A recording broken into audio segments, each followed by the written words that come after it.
Елімізге енді Вьетнамнан келетін туристер саны еселеп артуы мүмкін. Бүгін президент Тоқаевтың осы социалистік елге ресми сапар аясында Қазақстан мен Вьетнам арасында ұлттық паспорттардың иелерін визалық талаптардан босату туралы келісімге қол қойылды.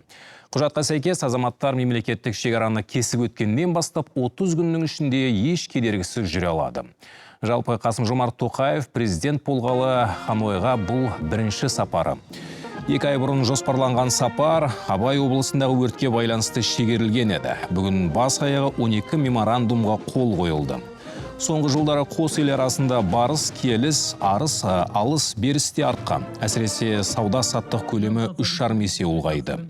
Вьетнамнан бізге смартфондар тасымалдау бизнесі өрлеп тұр екен. Екі жақты кездесуде Қасым-Жомарт Тоқаев пен Во Ван Тхеонг 30 жылдан астам тарихы бар ынтымақтастықты одан әрі дамытуға ниетті екендерін жеткізді. 2 күнге созылатын сапар барысында мемлекет басшылары ресми кездесулерден бөлек бірнеше өнеркәсіп нысанын араламақшы.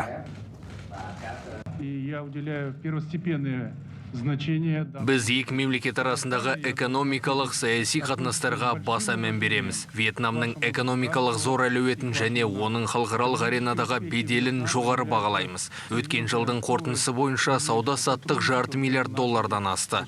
Жыл соңына дейін $1 миллиард жеткізуді жоспарлап отырмыз.